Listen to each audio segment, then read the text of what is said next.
بسم اللہ الرحمن الرحیم۔ پاکستانیوں، میں ہوں محمد ریان رضا۔ پاکستانیوں، کل عدالت نے ایک فیصلہ سنایا۔ عدالت نے اسلام آباد کے بلدیاتی الیکشن جو پہلے مؤخر کر دیے گئے تھے اس نوٹیفیکیشن کو معطل کر دیا اور الیکشن کمیشن کو یہ ہدایت دی کہ 31 دسمبر 2022 ہفتے کے روز اسلام آباد کے بلدیاتی الیکشن کروا دیے جائیں۔ یہ فیصلہ تقریباً 6 بجے سنایا گیا۔ اس کے بعد الیکشن کمیشن نے اپنا موقف دیتے ہوئے کہا کہ ہمارا سامان تیار نہیں ہے۔ الیکشن کمیشن نے یہ باتیں کی۔ اس کے بعد وفاقی وزیر داخلہ رانا ثناء اللہ نے ARY نیوز سے گفتگو کرتے ہوئے کہا کہ نون لیگ اس کے خلاف عدالت کے اندر اپیل دائر کرے گی۔ حالانکہ یہ نون لیگ کا معاملہ نہیں تھا، الیکشن کمیشن کا معاملہ تھا، اور الیکشن کمیشن نے آج اسلام آباد ہائی کورٹ کے خلاف اپیل دائر کر دی ہے۔ صبح سے لے کر اب تک الیکشن کا کوئی نام و نشان نہیں تھا۔ لوگ ووٹ ڈالنے کے لیے گئے لیکن پولنگ اسٹیشن بند تھے۔ الیکشن کمیشن کا کام ہے الیکشن کروانا، کینڈیڈیٹس کو دیکھنا، اپنے امیدواروں کو دیکھنا، لیکن الیکشن کمیشن کا ادارہ اس چیز سے ہی سائڈ ہوا ہے۔ سندھ کے اندر بلدیاتی الیکشن تھے تو وہاں یہ کہہ کر ان کو مؤخر کر دیا گیا کہ سیلاب کی صورتحال ہے اور وہ الیکشن کمیشن کا ادارہ اس وقت اس صورتحال میں نہیں ہے کہ الیکشن کروا سکے۔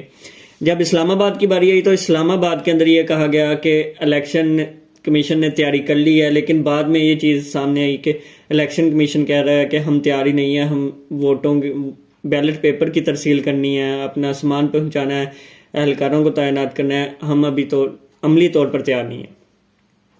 یہ تو تھی الیکشن کے بارے میں۔ PTI نے اس کے بارے میں کہا ہے کہ ہم اگر حکومت یا الیکشن کمیشن عدالت کے فیصلے کے مطابق الیکشنز نہیں کرواتے تو ہم ان کے خلاف عدالت میں جائیں گے اور توہین عدالت کا ان کے خلاف مقدمہ دائر کریں گے۔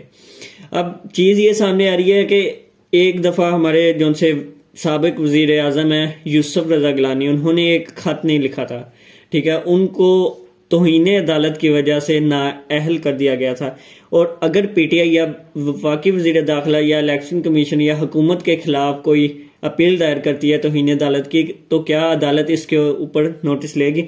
اس کے لیے تو ہمیں وقت کو دیکھنا ہوگا کہ عدالت کیا کرتی ہے۔ دوسری چیز یہ تھی کہ اسلام آباد میں وزیر اعظم نے کابینہ کی میٹنگ کی۔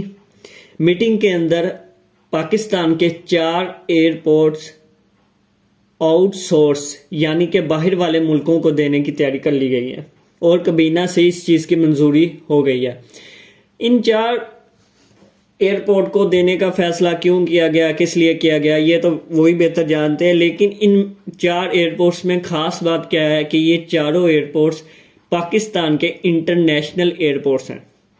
ان کے اندر جناح انٹرنیشنل ایئرپورٹ کراچی، علامہ اقبال انٹرنیشنل ایئرپورٹ لاہور، اسلام آباد انٹرنیشنل ایئرپورٹ، اور اس کے ساتھ ان چاروں ایئرپورٹس کے اندر خصوصیت یہی ہے کہ یہ چاروں ایئرپورٹس انٹرنیشنل ایئرپورٹ ہیں، اور ان کو بیچنے کی، دوسرے ممالک کو آؤٹ سورس کرنے کی یا ان کو ٹھیکے پر دینے کی تیاری کر لی گئی ہے، اور ڈاکومنٹس کاغذی تحریریں بھی مکمل کر لی گئی ہیں اور کابینہ کی منظوری دے دی جائے گی اس کے بعد۔ اب آخری بات آتی ہے ہماری قومی سلامتی کی جو ان سی کمیٹی کا اجلاس ہوا ہے۔ اسلام آباد کے اندر ایک تھریٹ الرٹ جاری ہوا کہ دہشت گردی کا خطرہ ہے۔ اس وجہ سے امریکہ نے، سعودی عرب نے، دبئی نے، UAE، انہوں نے اپنے سفارتکاروں کے لوگوں کو کہا ہے کہ آپ بلا وجہ باہر نہیں جائیں۔ یہ پاکستان کے لیے کافی خطرناک صورتحال ہے کہ پچھلے دنوں میں ایک ویڈیو بہت وائرل ہو رہی تھی، اس کے اندر ایک ویڈیو بن رہی تھی جس کے اندر وہ زوم کر کے دکھا رہے ہیں کہ پارلیمنٹ ہاؤس اسلام آباد، ہماری عدالتیں جو ان سے سیکٹریٹ، پارلیمنٹ ہاؤسز، وزیر اعظم ہاؤس اور صدر ایوان صدر، ان سارے علاقوں کو زوم کر کے ایک موبائل پہ دکھایا گیا تھا، اور ساتھ ہی اس نے زوم بیک کر کر ایک چٹ دکھائی کہ طالبان پاکستان ہم آ رہے ہیں۔ اب یہ انسان کون تھا، کدھر سے تھا، اس کا مقصد کیا تھا، یہ ہماری قومی سلامتی کی کمیٹیاں بھی جانتے ہیں، ہم بھی جانتے ہیں، اور جنہوں نے کل میٹنگ کی وہ بھی جانتے ہیں۔ قومی سلامتی کی کمیٹی کے اندر کون لوگ شامل ہوتے ہیں؟ قومی سلامتی کمیٹی کے اندر ہماری ISI شامل ہوتی ہے۔ ISI پاکستان کی نہیں بلکہ ISI دنیا کی سب سے بہترین فورس جانی جاتی ہے. یہ پاکستان کی حفاظت کرتی ہے. پاکستان کے ساتھ ساتھ یہ پوری دنیا کے اندر اپنی بہادری اور اپنے سورسز کی وجہ سے بہت مشہور ہے. اس کے اندر ہمارے آرمی چیف شامل ہوتے ہیں, ہمارے کور کمانڈر شامل ہوتے ہیں, اور ہماری حکومت, ہمارے وزیر داخلہ اور وزیر دفاع, یہ سب شامل ہوتے ہیں. اس کے اندر فیصلہ کیا جاتا ہے کہ آنے والے دنوں کے اندر ہم اپنے ملک کو اس صورتحال سے کس طرح نکالا جائے, اس خطرے کی صورتحال سے کس طرح نکالا جائے. اسلام آباد کے سیکٹر I-10 کے اندر دھماکہ ہوا, اور اس تھریٹ الرٹ کے بارے میں ہمارے وفاقی وزیر داخلہ, جو ان سے سابق وفاقی وزیر داخلہ شیخ رشید صاحب نے بھی ایک ٹویٹ کی ہے کہ اسلام آباد کے اندر تھریٹ الرٹ ہے. لیکن کل قومی سلامتی کمیٹی کے اندر انہوں نے حکمت عملی ISI آرمی اور حکومت نے حکمت عملی تیار کر لیا ہے کہ اس صورتحال سے کس طرح نپٹا جائے گا. اور جی سب سے لاسٹ میں بات آتی ہے, نون لیگ ٹوٹ پھوٹ کا شکار ہونے لگ گیا ہے.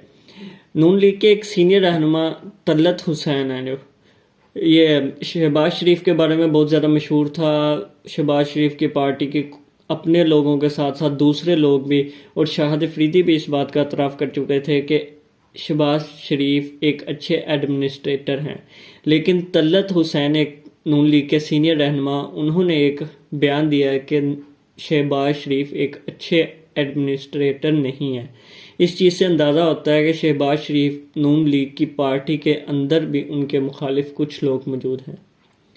فی الحال اپنے ہوسٹ کو, اپنے میزبان کو اجازت دیجیے. شکریہ.